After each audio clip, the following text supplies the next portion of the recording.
working to connect a region of over 600 million bridges between our lands.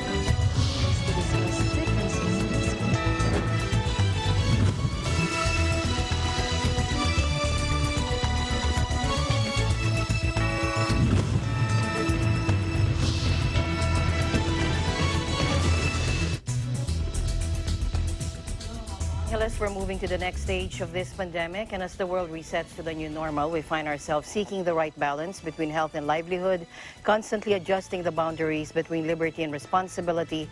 Welcome to ASEAN in Focus. First, forced off the road by coronavirus lockdowns, Philippine jeepney drivers are now plying the streets of Manila on foot, begging for money. Jeepneys, first made from leftover U.S. Jeeps after World War II, are the backbone of the country's transport system. But many drivers are now out of work after virus restrictions crippled the economy. Take a look.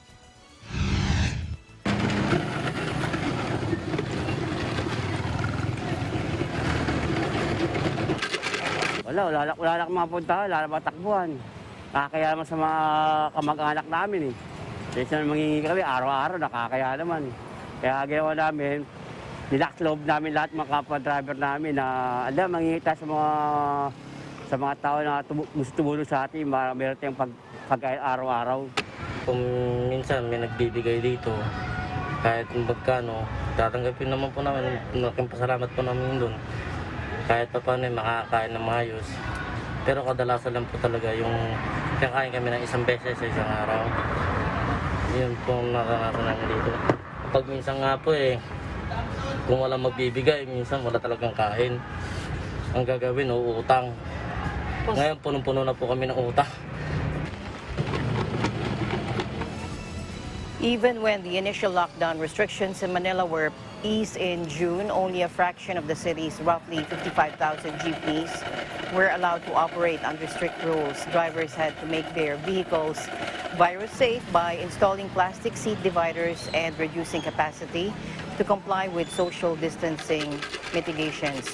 Those used to pocketing as much as 1,500 pesos a day had to settle now for much smaller takings. And then a new lockdown imposed nearly 2 weeks ago in Manila and 4 surrounding provinces, home to a quarter of the country's population, forced those lucky few off the road. And some are now worried they may never drive again as the government phases out smoke-belching jeepneys that are 15 years or older. In Malaysia, 25 new cases and 6 involving the Kedah cluster. To tell us more about it is Gail Aldous, reporting from our EBC Kuala Lumpur, Malaysia Bureau. Gail? Yes, good afternoon, Alma. Good afternoon. Go ahead, Gail.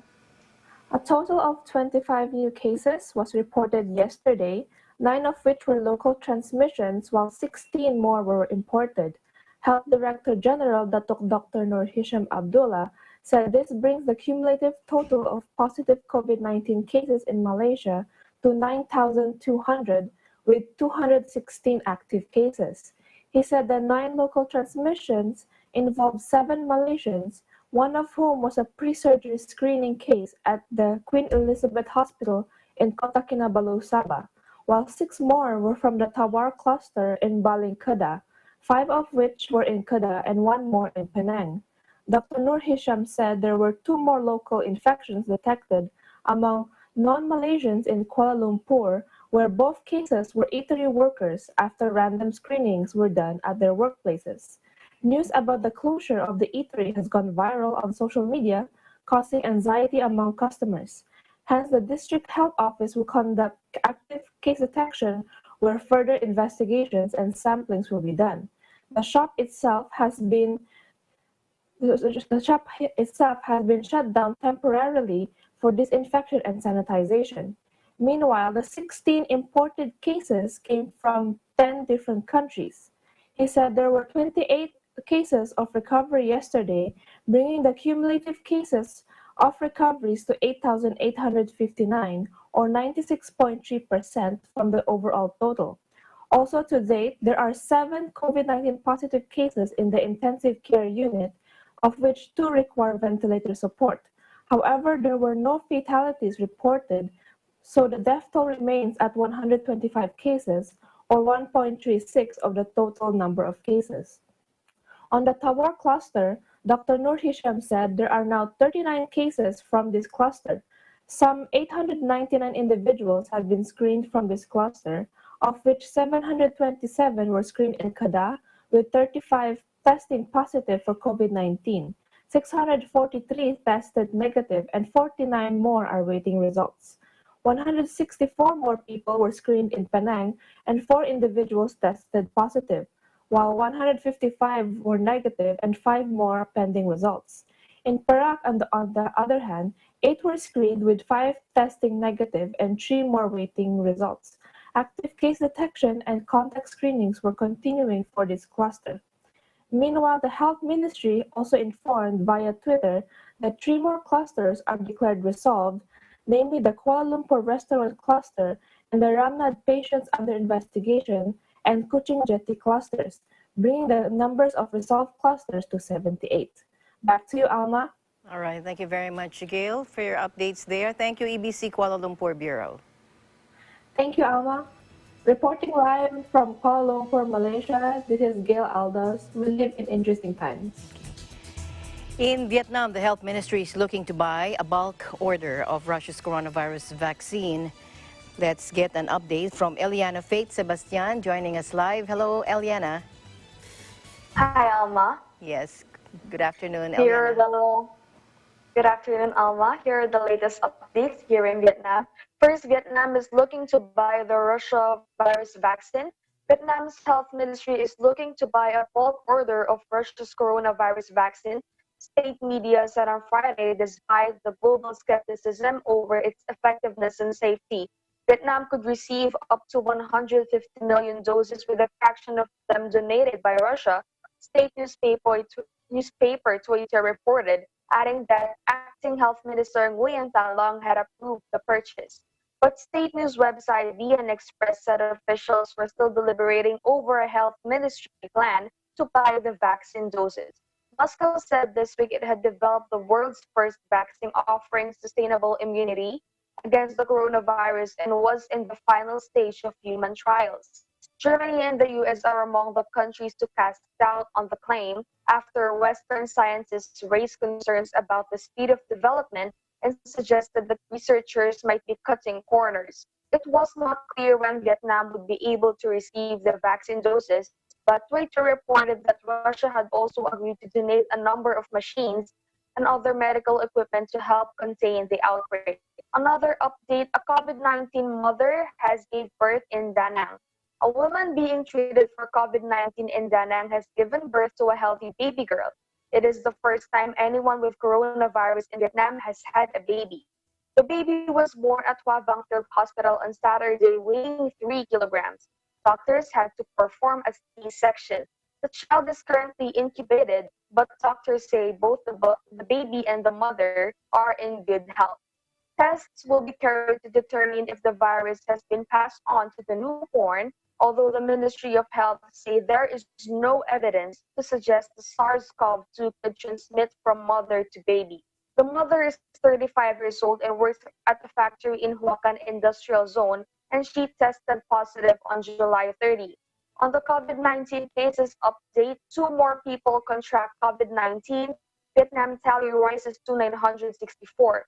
The Ministry of Health announced 2 more people have been diagnosed with COVID-19, both linked to current hotspots. Patient number 963 is a 30-year-old man in the northern province of Hai Duong who ate dinner at a local restaurant where 4 employees were later diagnosed with COVID-19. Patient 964 is a 49-year-old woman in Quang Nam province, next door to epicenter Da Nang, who attended a wedding in the city on July 11 at a restaurant that was later linked to a number of COVID-19 cases. The 2 new cases took Vietnam's COVID-19 tally to 964, including 484 active cases. Among the remaining active patients, 45 have tested negative for the coronavirus at least once, and 28 others at least twice. So far, 24 people have lost their lives due to COVID-19 related complications. Back to you, Alma. All right. Thank you very much, Eliana, for all that updates from Vietnam. Looking forward for more. Thank you so much for joining us today. Thank you, Alma, reporting live from Da Nang, Vietnam. This is Liliana Faith Sebastian. We live in interesting times. And staying in Vietnam, Charlene Lacuna, or Charlene Navaja rather, joins us live from Vietnam. Charlene, what are your updates for us? Hi, Alma. Let's talk about business. Okay, go ahead. According to Germany's Handelsblatt newspaper, German Tesla plans to build a 55 million euro, or that's $65 million factory in the north of Vietnam in an effort to expand its production from 2023.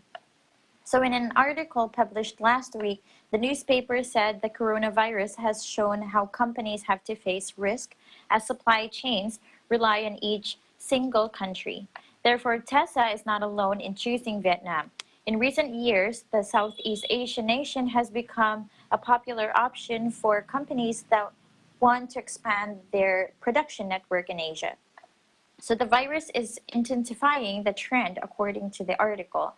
So ASEAN countries, including Vietnam, see themselves in a good position to benefit from the trend. The article cited an analysis by consultancy firm BCG as saying that Southeast Asia is moving towards the center of globalization. So the trade volume between Southeast Asia and Europe, as well as the US, is expected to increase more than $20 billion by the end of 2023. So meanwhile, the movement of goods between Southeast Asia and China is set to expand more than $40 billion. So Vietnam, which has a population around 100 million, is said to have particularly good prospects of taking advantage of the development. So the International Monetary Fund forecasts that the country can expect economic growth of almost 3% this year. So the European-Vietnam Free Trade Agreement, or we call that EVFTA, that has become effective since August 1st is a reason that makes Vietnam more attractive to foreign investors. The article also added that Mark Wald, the chief representative of the German Chamber of Industry and Commerce in Vietnam, expressed his belief that Vietnam will not only become more attractive as an investment destination, but will hold great importance in the development of alternative supply chains.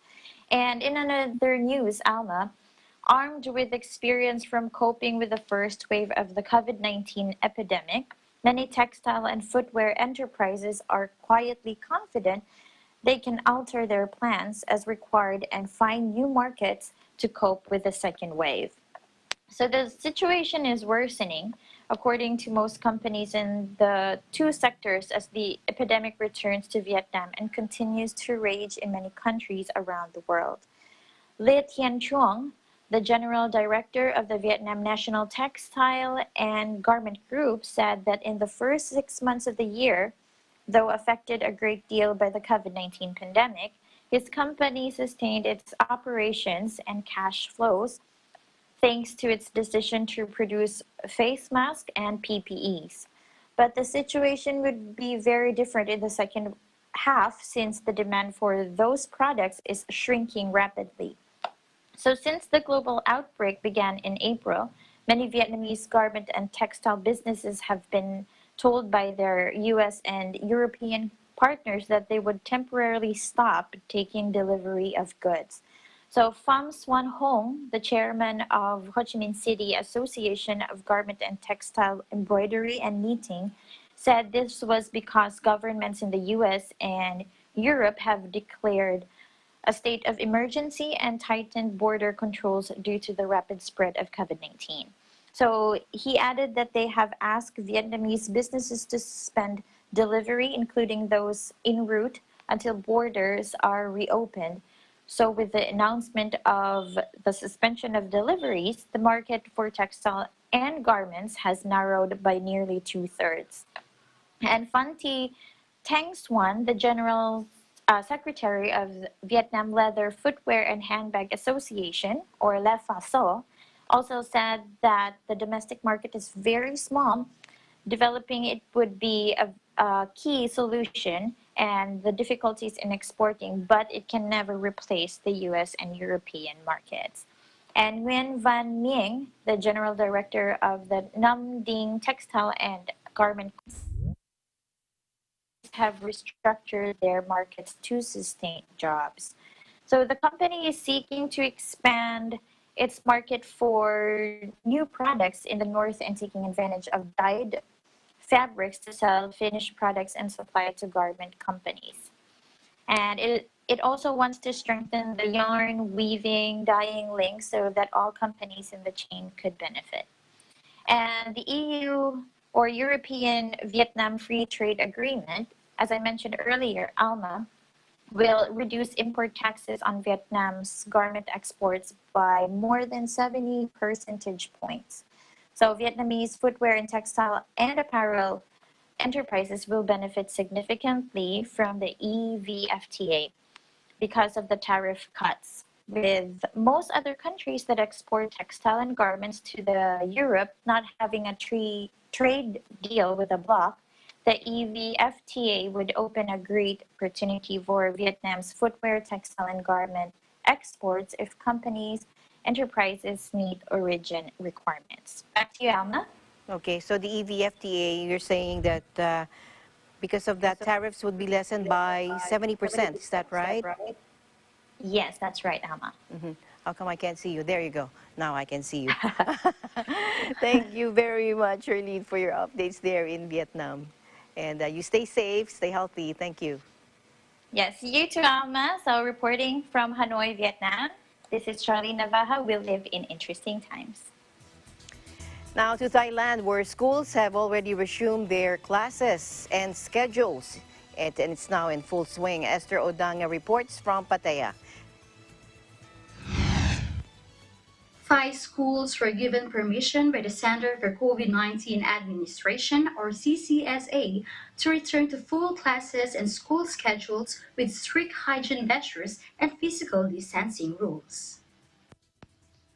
Based on Pattaya News, some of the schools started the normal classes last Thursday, August 13, while the remaining schools are opening back to normal schedules today.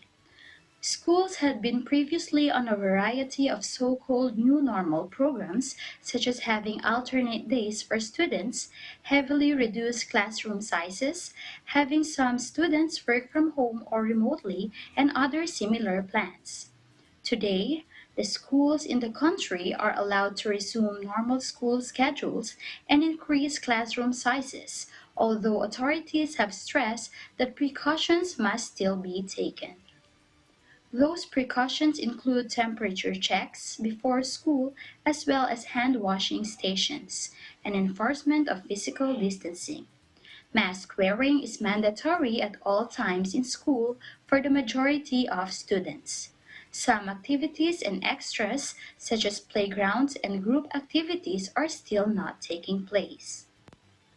We asked an educator about her opinion in regularization of school schedule, and here's her view.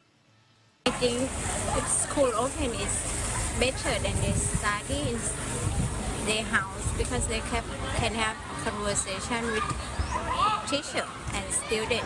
When they have any question, they not understand, they listen, they can ask the teacher in the time. So we can help them in time. The CCSA has said they are concerned due to the reports from other countries that, although youth appear to not get sick from COVID-19 as often as elderly or those with health conditions, they could be a major source of asymptomatic carriers and carry higher viral loads of the virus. Thailand has not had a single locally spread case officially confirmed in almost 84 days. Students must, however, keep a record of where they go after school so that officials can monitor their after-school activities in case any of them is exposed to COVID-19 and so that the proper steps can be taken to prevent the disease from spreading.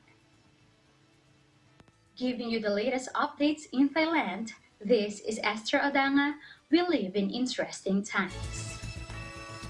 Thank you, Esther. Okay, staying in Thailand, we are now joined by Cristel Mapa from Bangkok. Hello, Cristel. Yes, hi Alma. Good afternoon to you. Good afternoon. So there are recent anti-government protests over there in Thailand. Can you tell us more about this? Yes, you are right, Alma. Anti-government protesters gathered in large numbers in Thailand's capital yesterday for a rally that suggested their movement's strength may extend beyond the college campuses where it had blossomed. Thousands of people assembled at Bangkok's Democracy Monument, a traditional venue for political activities where they heard speeches, watched skits, and listened to music. Hundreds of police were also present, as well as a small contingent of royalists opposed to the protesters. There was no reliable estimate of the crowd size, though it appeared to be one of the biggest demonstrations in several years. The rally ended after almost 8 hours with about 2 dozen students who are facing arrest joining together on stage to repeat their demands and renew their commitment to the cause of democracy. They issued a call for the government to take action by next month or face another major protest rally. The student-led movement had already declared three core demands: holding new elections, amending the constitution, and ending the intimidation of critics of the government. At the finale of Sunday's rally, they spelled out three more points, which were also written on banners behind them: no coup d'etat, no national unity government, and upholding Thailand as a democracy with the king as head of state under the constitution.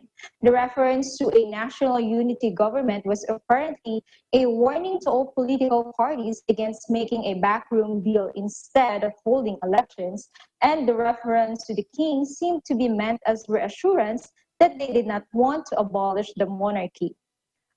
As the army chief in 2014, current Prime Minister Prayut Chan-o-cha led a coup ousting an elected government. He then served as Prime Minister in the military regime that succeeded it and returned as Premier after a general election last year. Laws guiding the 2019 election were widely seen as so heavily rigged in Prayut's favor that victory was all but guaranteed.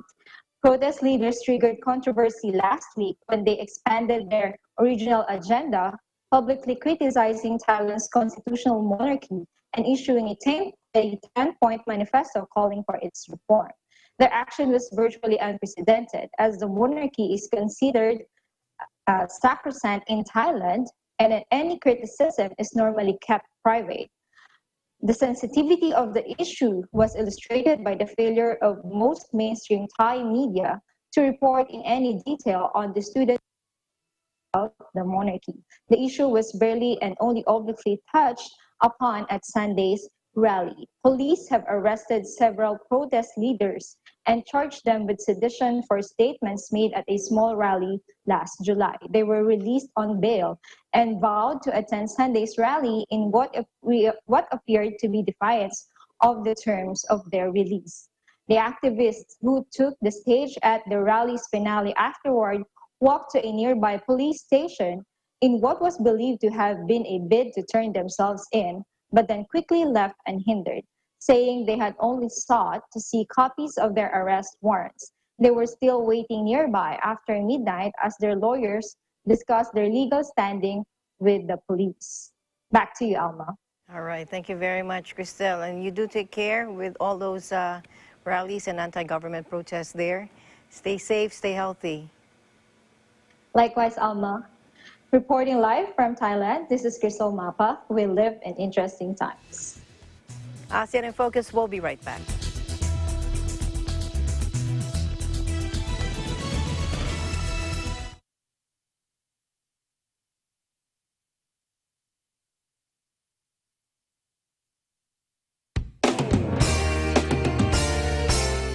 The search for the best continues. Tagi sa Nagaling Part 2 is now accepting audition entries. If you are 21 to 59 years old and have what it takes to be the next Tagi sa Nagaling Grand Winner as a solo performer, duet, trio, band, or grouped act, submit your audition entries now. Just follow these guidelines.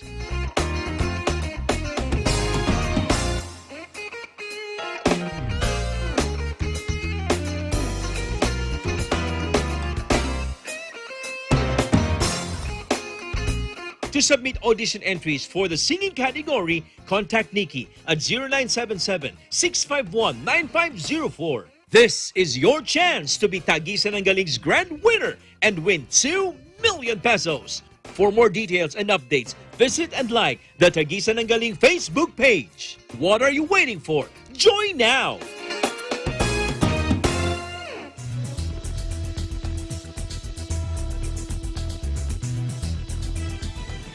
Abu Sayyaf sub-leader Abdul Jihad Idang Susukan must be made to answer for all the heinous crimes he has done. That is according to the Armed Forces of the Philippines on Sunday. AFP spokesperson Marine Major General Edgardo Arevalo said in a message to reporters, quote, Susukan must be made to answer for a score of heinous crimes he has committed, 23 gruesome cases of murder, 5 charges of kidnapping and serious illegal detention, and 6 complaints for frustrated murder. Arevalo also noted that the AFP subscribes to the rule of law, hence this stance. And for the prosecution of Susukan's numerous cases, he said the ball is now with the Department of Justice. On the issue of amnesty for the captured Abu Sayyaf leader, Arevalo also said it is a legal matter that should be handled by the proper branches of government. Susukan, his wife, Nafrisa, and security escorts arrived from Davao City at the Clark International Airport, Angeles, Pampanga, around 10:32 p.m. on Friday. Earlier, Mr. Arevalo said the military would fly Susukan from Davao City to Manila, where he will be transferred to police custody. On Thursday night, the Davao City Police Office arrested Susukan at the residence of MNLF Chairman Nur Miswari at the Iñigue subdivision in Barangay Maa.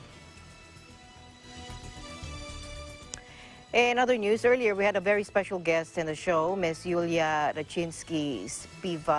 Spivakov, the Deputy Chief of Mission of the Embassy of Israel. And it is her last day here in the Philippines today. And she shared her country's measures in dealing with this pandemic. Please watch this. Israel is not easy. First of all, would like to greet you, Alma, and magandang umaga sa inyong lahat.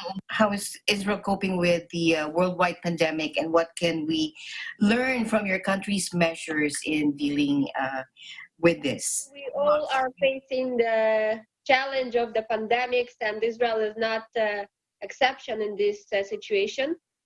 So it seemed at the beginning that we were able to cope, and but now the numbers are rising. But I must tell you that the advantage in Israel is that our medical system is very strong.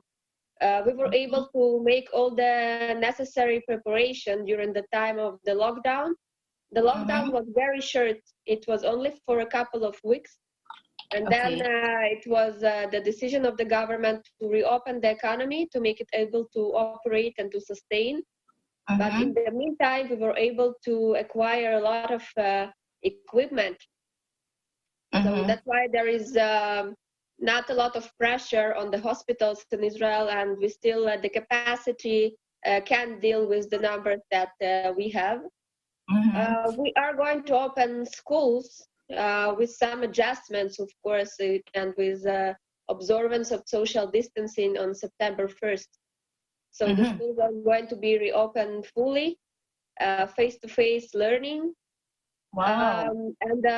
Yeah, but I must say that all the ecosystem in Israel totally was mobilized towards this effort to combat the pandemics. We are known as Startup Nation, as the nation of innovation. Yes. And a lot of Israeli startups, they switched their operations to an effort to deal with the pandemic. So it can be prevention, it can be diagnosis, it can be tracing, but they started to develop different technologies to give the answer to the needs of the pandemic. First, could you expound on your mission here in the Philippines? Yeah, unfortunately, this is my last day, so it's always a mixed feelings, you know, when you leave. On one side, you are very sad to leave, and especially here. Sobrang maganda ang bansa ninyo. So really enjoy and really, I really like your country, and especially your beautiful and kind people. But on the other hand, there is this excitement of going back home to your family and your friends and your work in Jerusalem, the holy city of Jerusalem. But our mission here is very expansive in terms of its very wide. We deal with different aspects. It's not concentrated only on one field or one topic. Your president Duterte visited Israel just recently, a couple of years ago. It was the first visit of an acting president in our country, acting Filipino president in our country. And after that, our relations are blooming. They are expanding in different directions. So it can be economic cooperation, it can be security cooperation, cultural cooperation. We have a lot of agreements, technological and scientific agreements that were signed during the visit of your president. Of course, I have to mention the OFWs, the big OFWs community that we have in Israel. We have around 40,000 OFWs who work as caregivers in Israel. And during the visit of your president, there were several agreements that were signed to expand the capacity. So we were talking about employing. Philippines has become the first country of deployment of workers to hotel industry in Israel. With regard to the response of the coronavirus pandemic, what guidelines and measures has Israel put in place, which to you have made the most impact in combating the transmission of this virus?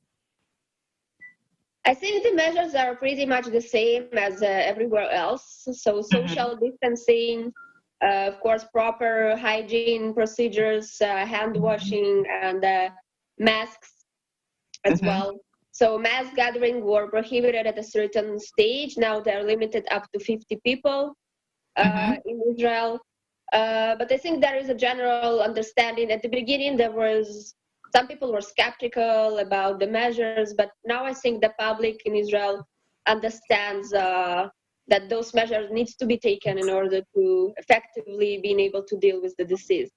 So it's more or less the same, but the lockdown, it's not that strict because we understand that the economy does need to be granted the chance to operate and sustain itself. Right. Do you see potential for stronger, with this pandemic going on, do you see potential for stronger trade, tourism, and diplomatic ties with the Philippines? Well, as in every situation, we must look at the opportunities that we have. And definitely, we see some maybe new areas that will come out of this pandemic. For example, cooperation that we are now discussing with some of your departments in terms of technological and scientific developments that we have that are related to pandemic. Only, for example, last Friday, Israel, we have an international development agency under the Ministry of Foreign Affairs. It's called Mashab. So Mashab, through the embassy, was able to donate essential equipment to DepEd. Yes. And, in the presence of your Secretary Briones, virtual presence, we were able to donate some copy machines, printers, and iPads to the schools, to the teachers, and of course to the department itself. Because we do understand, you have 24 million students. Israel is only 9 million. So the population of your students is 3 times bigger than the size of Israeli population. So we do realize the challenge that you need to face when you start the school year, especially in the remote areas. It's not easy, and the secretary was able to explain to us all the challenges that you are facing with. So that's, for example, where we can assist, we are trying to do it. Last week also, we were able to donate, to make a small grant to one of your farmers in Nueva Ecija, who was a graduate of a training in Israel, and now he runs an association of farmers in this region, so he would like to expose them to Israeli technology. And also we understand how important that is in this time, to support your farmers, to support your agriculture. So we try to do our best with our technology. We try to share our knowledge and technological achievements with you. Yeah, we cannot, compare with other big countries, but we try to do what we are good at. And we are good at know-how, we are good at technology, we are good in science. Very good. So very good. According to the ambassador, you were mentioning, Israel has a lot to offer to the Philippines, from innovations in agriculture and water management. The last time we interviewed him, he mentioned this also. And he also said, your challenge is water management and quality. Our challenge, we can help you with this. Our challenge is not having enough water, so we develop. We develop new sources. Saving water is also in our DNA. He said, how could we expand our two cultures or close relations? Do you see any alternatives for tourism in a post-COVID travel environment? Do we see more direct flights between our two countries? Well, direct flights, that is something that was on the table before the outbreak of the pandemics. So we really hope to be able to go back to this in the nearest future, to this discussion. And the tourism was really expanding. Before, we used to have, in 2019, we had 35,000 Filipinos traveling to Israel. And we had around 25,000 Israelis coming to the Philippines. So Israelis really started to discover the Philippines as a new touristic attraction in Southeast Asia. And we were looking very optimistic in the future. Nobody knew that the pandemic will come. But we are still optimistic, right? Because we think that it will be over soon, and we will be able to resume the touristic ties that we have. And I was mentioning the agreement that was signed for bringing Filipino workers in the tourism industry in Israel. So that is something that we will definitely continue to look into after we go over the first challenges that we have today. In terms of pandemics, because in Israel, as I mentioned, we have only 9 million people, but we have 4 million tourists every year. So imagine that in the Philippines, you would have 50 million tourists, half of your population. So it's really a great load on our hotels, and we need a good qualified manpower, which we can find in the Philippines. English speaking, very service oriented, very kind people. So that's another one of the areas that we would like to expand when we talk about tourism industry in general. And definitely, I hope when the discussions about direct flights will resume, we will see an increase in the numbers of tourists that are traveling between our countries. You mentioned earlier about the schooling, and thank you for your immediate response to the Philippines' current needs and adjustments to online education, as we all know that the world is really turning to e-learning right now because of the circumstances. Is Israel also going for a blended learning approach, do you think? You said September is opening, but do you think Israel will also go for that, a blended learning approach via electronic online media? Well, the system in Israel is designed a bit different. So first of all, we will decrease the number of students that we have in every class. That's for all grade levels. So it will be like if we had 30 students, we will have 15 in every classroom. And at least for the younger children, so from K to grade 4, it is going to be face-to-face every day. So face learning. But later for older kids, we will have blended. So maybe 2 days a week they will come to school, and 2 days they will have online learning. And that's because, we understand that for younger students, there is a need for parental guidance. So parents will need to be there in order for them to be able to avail online learning. And unfortunately, parents, they need to, fortunately or fortunately, they need to go back to their workplaces. So they will not be able to make this online learning with younger students who are not capable of doing it by themselves independently. But when we talk about older kids, starting from the age of 10 or 11, they already are able of doing it by themselves. So that's why it's going to be alternate schedule, partially online, partially face-to-face. Are there any best practices which the world can learn from Israel in coping with a different educational setup, especially during this pandemic? Yeah, well, all the schools in Israel, they operate with what we call learning management systems, LMS. So it's a virtual platform where you have everything. You have learning modules built in inside the platform. You also have chats, an opportunity for teachers, parents, and kids to communicate. You also have tools for assessment and, of course, video conferences. So it's something that we know that was already examined by Department of Education in the Philippines. Israeli technology that was examined by them in order to be able to provide internet platform. So I think that might be a good solution. Good, very good. I'd like to ask, are there any new diplomatic developments in the last few days which will spur possible in business and development opportunities? I don't know if you know what I'm going to. Direct telephone services deal just signed between UAE and Israel. Agreement on coronavirus development. Yes. Yes, we are very happy about that. And that's really a major development, recent development in our diplomatic relations with the Arab world. Israel has always said that we extend our hand to peace. Our hand is always extended, and we don't have any problem with the people around us. We know that we share mutual heritage. We share the same roots. We share the same region and the same environment. So there is really nothing to fight about. So some regimes in our area, in the Middle Eastern area, they have problems with the existence of Israel.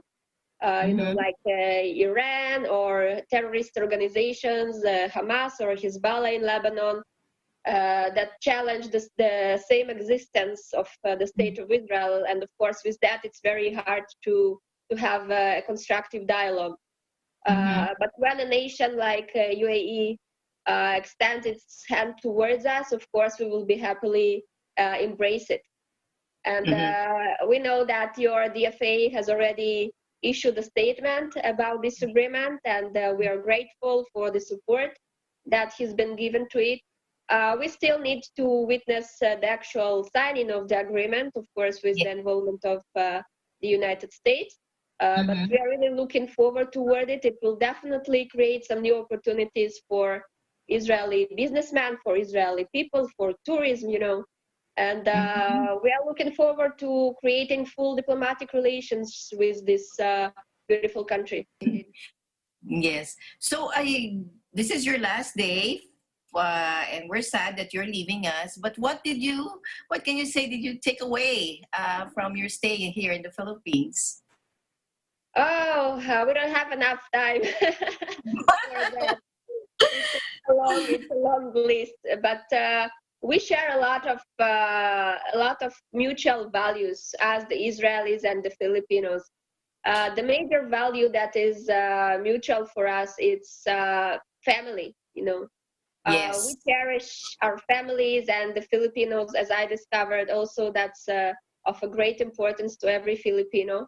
So that's something that is mutual to us. We are also, we are very unofficial.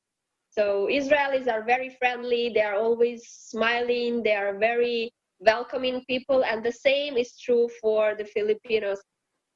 You love Israel. So, everywhere you go as diplomats, you make our job very easy, because it's easy to say that we represent Israel, and we always have very positive feedback and reactions.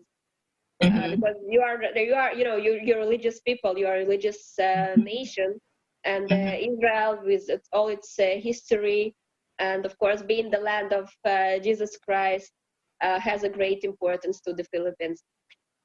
We also have, that one of the very important events that actually unite our countries is your President Quezon and we keep on telling this story because it's very important.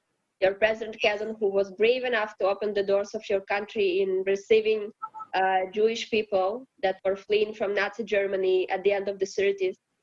And 1,300 people were able to be saved here on the Filipino soil due to his courageous act. And we are always grateful for that. And we will be. And that's why we were here when you needed to have some assistance with Typhoon Yolanda in 2013, or where you needed to combat the terrorist organization in Marawi in 2017. And so we were ready to extend our help. And of course, that's a friendly nation. And I really hope, I'm very optimistic, and I see our nations, they have a great future. And the friendship that we were able to establish will be only growing and blooming in the next years. So I'm just, I'm grateful for being able to contribute my small part to this friendship. And I'm looking forward to seeing more and more Filipinos coming to visit Israel. Thank you so much. Do you have any last message for all the viewers out there who's watching you right now? Well, again, I would like to, first of all, to wish you a lot of success in combating the pandemic that hit so hard the world and the Philippines. I think that with joint effort from all the countries that will be united, we will be able to win this battle, and hopefully very soon. And we'll be able to go back, if not to normal, but to some kind of a new normal. And with this new normal, of course, we'll resume the tourism ties that we have. And please come and visit Israel. Israel has a lot to offer, not only holy sites, not only historical sites, but also modern Israel, the innovation scene and the startup scene and the beaches of Tel Aviv. You will discover a great country, and we will welcome you with open arms. Oh, thank you so much. Thank you very much for your time, Miss Yulia. You also are welcome to come, you personally. Thank you so much, Miss Yulia. And thank you so much for your time. Yeah, I know you're a very busy woman, and I know you'll be packing up and everything and endorsing all the jobs right now to your successor. Thank you so much, Alma, for this opportunity. Maraming salamat at paalam. Paalam po. Thank you so much. Goodbye. Thank you. Shalom. And with that, we end today's program. That is the latest news in the Southeast Asian nations. Stay updated about the ASEAN region. I'm Alma Angeles. We live in interesting times.